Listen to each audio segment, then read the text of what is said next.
Hello everyone. Here before this period we have see the four lines of this poem The Cherry Tree. Okay, that is how poet forgot about the seed which he had put into the ground or in the grass. Okay, and what he is thinking, that is must have a tree of my own, that is it is his own tree, and he forget about that. Next see, but cherries have a way of growing. But the cherries have way of growing. म्हणजे दुर्लक्ष करून सुद्धा ते झाड काय रोपटं काय व्हायला लागलं, वाढायला लागलं. Though no one caring very much or knowing and suddenly that summer near the end of the May. म्हणजे उन्हाळ्याचं म्हणतो आपण एंडला बी पेरलेल्या जागी काय झालं, एक छोटंसं झाड आलं. I found a tree had come to stay. It was very small, 5 months child. How they use as a words. बघा, अतिशय त्या रानटी गवतामध्ये एक छोटंसं रोपटं उगवलेलं पोएटनं बघितलं, म्हणजे त्याला आढळलं म्हणतो आपण. That is I found, that means poet found a tree had come to stay. It was very small, 5 months child. आता चाइल्ड हा वर्ड ट्रीसाठी वापरला आहे बघा त्याने, म्हणजे 5 महिन्याचं झालं होतं ते छोटंसं रोपटं. Lost in the tall grass running wild and surroundings of the grass become very large. बघा, आजूबाजूच्या गवतामध्ये ते खूप असं छोटं दिसत होतं, म्हणजे खूप गवत वाढल्यामुळं आत ते दडल्यासारखं झालं होतं. That is we have called very small that cherry tree. Goats ate the leaves. The grass cutter scythe split it apart, and monsoon blight shriveled the slender stem. Words बघा जरा. Here we have see scythe. Here scythe means or scythe, that is called as a long handed or long curved blade to cut the grass. Okay, then blight. See this word blight, एक प्रकारची कीड म्हणतो आपण. बघा, छोटंसं झाड, शेळ्या येऊन काय करायचे, तिथली पानं खायची. Goats ate the leaves, the grass cutter scythe split it apart and monsoon blight. जे पावसाळ्यात कीड वगैरे लागून ते चेरीचं छोटंसं काय व्हायचं, रोपटं वाळून गेल्यासारखं व्हायचं. That is we have called shrivelled. SHRIVELLED. Shrivelled, that means वाळणे. Something we have called wrinkled, सुकणं अशा अर्थानं. द स्लेंडर स्टेम, म्हणजे छोटंसं त्याचं असं खोड काय व्हायचं, सुकून जायचं. Even so next spring I watched 3 new shoots grow. What is the observation of poet we have see. आता ह्या समर सीझनच्या एंडिंगला म्हणतो आपण, अशा पद्धतीने ॲक्टिव्हिटी झाल्यानंतर पुन्हा स्प्रिंग सीझनमध्ये पोएटला काय दिसायचं की स्प्रिंग सीझन, दॅट मीन्स वसंत ऋतू, रोपटे नुकतं जिवंत झाल्यासारखं त्याला कोवळी पालवी वगैरे फुटायची त्याला दिसायचं. Next morning I watched 3 new shoots grow. New shoots म्हटले बघा, म्हणजे एक प्रकारे कोंब, नवीन कोंब असे उगवायचे. The young tree struggle upward thrust. बघा, एक प्रकारे पुन्हा ते झाड चेरीचं काय व्हायचं, नव्या उमेदीनं एक प्रकारे झेपवायचं, किंवा एक म्हणतो का नाही आपण, नव्या उमेदीनं ते उभं राहायचं. Upward thrust. Thrust that means push forcefully, म्हणजे फोर्सफुली एक प्रकारचे नवीन मोठे कोंब यायचे त्याला. It arms in fresh fires that means called very aggressive. म्हणजे जोरात ते काय व्हायचं, एक प्रकारे झेपवताना ते दिसायचं. म्हणजे कोवळी पानं फुटलेली कवीला दिसायची, उंच झेपवणारं ते रोपटं. म्हणजे एक प्रकारे ऊन, वारा, पाऊस या सगळ्या गोष्टींसाठी काय झालेलं म्हणतो आपण आसुसलेलं. Here it arms in a fresh fierce lust for light and air and sun. एक फायर्स लस्ट असा वर्ड दिला आहे बघा त्याने. फायर्स मीन्स तीव्रता, दॅट इज अग्रेसिव्ह. म्हणजे ऊन, वारा, पाऊस यासाठी something we are called that tree, cherry tree also thinking about or very aggressive. फायरचं मिनिंग इथं दिलं आहे बघा, aggressive. I could only wait as one who watched wondering while time and the rain made a miracle from green growing pain. बघा आता रोपट्यासारखंच पोएटसुद्धा काय व्हायला लागला, मोठा व्हायला लागला. रोपटं वाढायला लागलं तसा पोएटसुद्धा मोठा व्हायला लागला. आणि निसर्गाचं हे काय आहे लक्षात घ्या, सायकल आहे की ऋतुचक्र आहे की रोपट्यापर्यंत म्हणतो आपण तेवढंच न राहता रोपटं ग्रो व्हायला लागलं. आणि रायटर दुसऱ्या गावाला गेले, लक्षात घ्या, काश्मीर हा उल्लेख केला त्याने. I went away next year, spend in a season in Kashmir, came back thinner rather poor. बघा काश्मीरला जातो, काही काळानंतर तो पुन्हा परत येतो. म्हणजे अतिशय गरीब होऊन, कृश होऊन अशा अर्थानं वर्ड दिला आहे बघा. Come back thinner and another word is called as a very poor, rather poor असा वर्ड दिलेला आहे. की ही अशी जे म्हणतो आपण something we have called, he lapsed himself come back as a thinner, not much have money. Okay. 6 feet high my own dark cherry. आणि घरी आल्यानंतर मात्र दारात त्याला मोठंच्या मोठं झाड दिसतं. This is his very precious valuable we have called wealth just like. म्हणजे हेच त्याचं मोठं वैभव असल्यासारखं त्याला वाटलं. But richer by a cherry tree. बघा गरीब असूनसुद्धा तो कशामुळे श्रीमंत बनला, तर ह्या चेरी ट्रीमुळं. But richer by a cherry tree at my door, 6 feet high my own dark cherry. Again they repeat the line, that is 6 feet dark or high my own dark cherry. म्हणजे अतिशय मोठं उंच झाड वाढलेलं कवीला फार something he proud of himself. म्हणजे त्याला स्वतःलाच गर्व वाटला. Here and I could scarcely, here scarcely that means hardly. Scarcely means hardly. इथं मिनिंग नाही आहे दिलेलं, हार्डली लिहून घेतलं तरी चालतं आहे. दॅट इज क्वचित म्हणतो आपण, नेहमी सारखं नाही अशा अर्थाने त्याने तो वर्ड दिला बघा. And I could scarcely believe it a berry.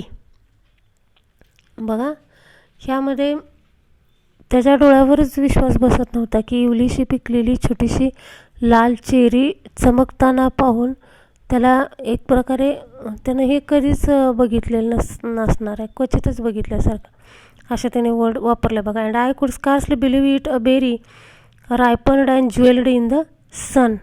अतिशय पिकलेल्या ह्या लाल चेरी सनरेजमध्ये कशा दिसत होत्या, सोनेरी कलरच्या दिसत होत्या.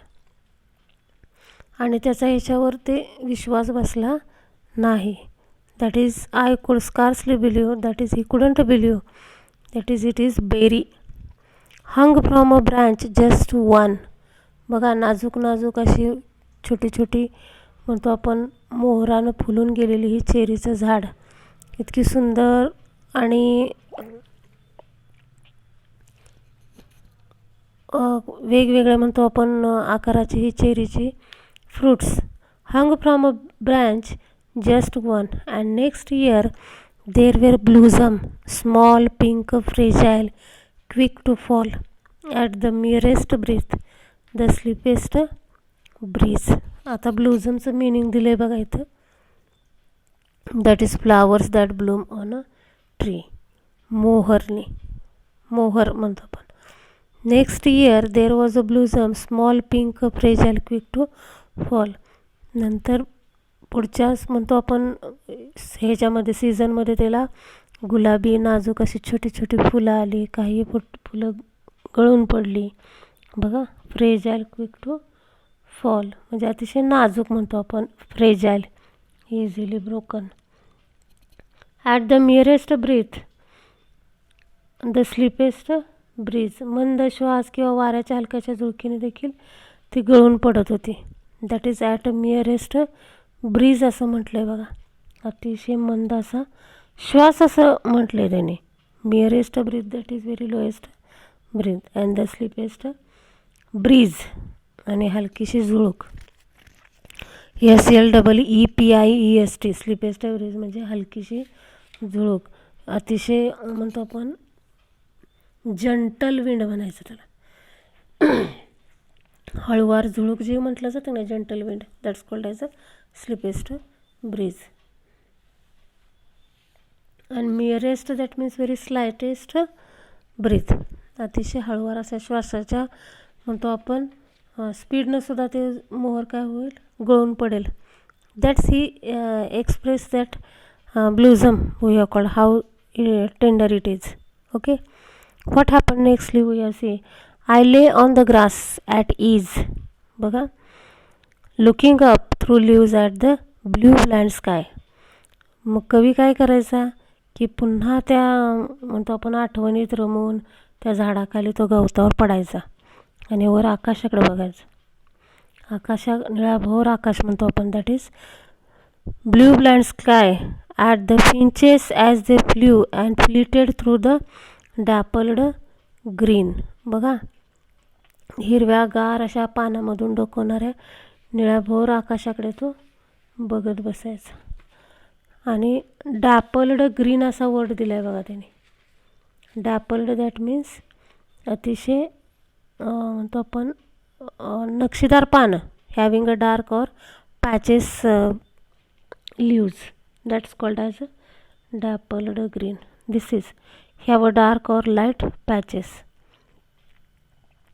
Okay, see this. While bees in an ecstasy drank. bees म्हणजे काय, मधमाशा. आणि एक मधमाशा अतिशय आनंदात असे त्यातले काय करायचे, नेक्टर म्हणतो आपण म्हणजे मध. त्याला त्यांनी एक प्रकारे फुलातील मध म्हटलं तरी चालते. अमृत असं मिनिंग आहे, पण इथं फुलातील मध. That is sweet liquid produced by the flowers, that's called as a nectar. Here sweet liquid produced by flower. Ecstasy that means great joy. while bees in an ecstasy drank of nectar from each bloom and the sun sank.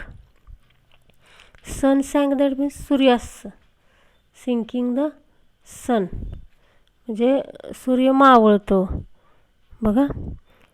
swiftly the stars turned in the sky.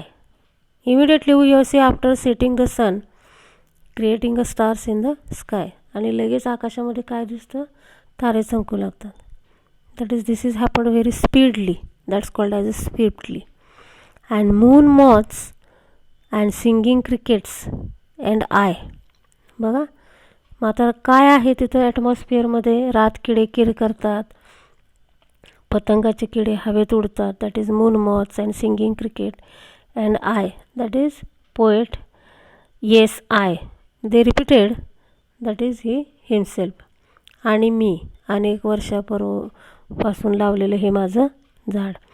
Praise the night and stars and tree that small the cherry grown by me. अनेक वर्षापूर्वीपासून लावलेलं हे चेरीचं झाडाच्या सानिध्यात. Singing the great songs by the poet. आणि मी हे गाणं गातो आहे. बघा कशा पद्धतीने चाइल्डिश लँग्वेज जरी वाटली तरीसुद्धा इमॅजिनरी फॉर्मसुद्धा ह्या पोएममध्ये यूज केलेला आहे, लक्षात घ्या. इमेजरी कुठली इमेजरी म्हणू शकतो आपण. Upward thirst it arms see this line over here, see, upward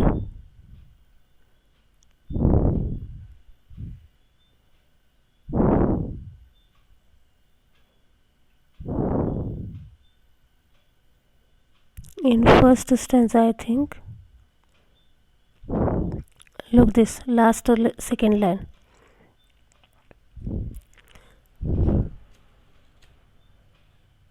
Upward thrust its arm.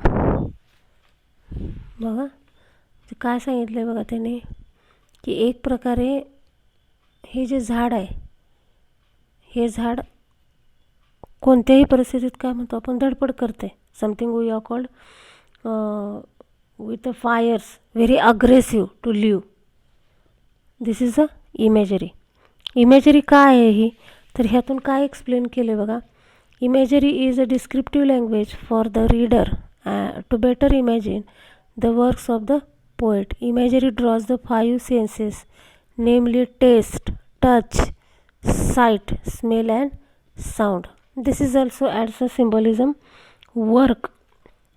एक प्रकारचं सिम्बॉलिझम वर्क का, तर कुठलंही कंडिशन किंवा कुठलंही ॲटमॉस्फिअर म्हणतो, at any cost we are see when we overcome all the problems and got the success just like that this tree aliveness. म्हणजे कुठल्याही परिस्थितीत आपण स्वतःला प्रूव्ह करतो किंवा जगण्याची धडपड करतो. That's called as the nature of that cherry tree. म्हणजे ही जी धडपड आहे, ही धडपड त्याने एक्सप्लेन केली ह्या लाईन्समधून. Again I draw that line here. Fresh fires lust. Okay.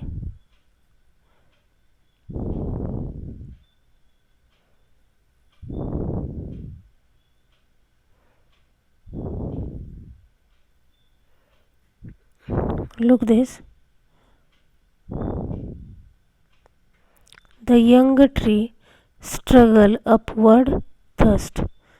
This is called as an imagery.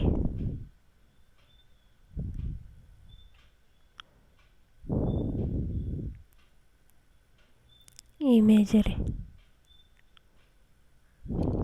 Okay. Imagery, why this is called as an imagery? की कुठल्याही परिस्थितीत धडपड करीत ते जगण्याचा प्रयत्न करत होतं. म्हणजे काय, तर हे इमॅजिन वर्क जरी असलं तरी ही डिस्क्रिप्टिव्ह लँग्वेज का वापरली आहे. Testing, touching, slight or we are called smelling, की 5 सेन्सेसनं. फॉर एक्झाम्पल म्हणतो आपण, for light and air and sun म्हटले बघा, प्रकाश, हवा आणि सूर्य. म्हणजे हे अपवर्ड्स एक प्रकारे चाइल्डचं जे माइंड आहे की नाही, ते माइंड काय करते की एक प्रकारे झाडावर ते मूल खूप प्रेम करते, तसंच ते झाड जगण्याचा प्रयत्न करते. That child thinks about he lives only for him because of he loves so much. माझ्यासाठी झाड जगते, अशा पद्धतीने त्याने तो इमेजरी फॉर्म यूज केलेला आहे. Okay. So whole poem we have see, and in this poem how poet used as a childish language, and he felt very richer because of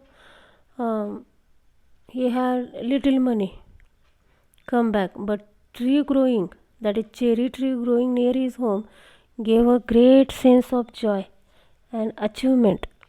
तो गरीब असून सुद्धा त्याला खूप श्रीमंत का वाटतं, तर त्याच्या दारासमोर असणारे ते मोठ्याच्या मोठं झाड. ओके.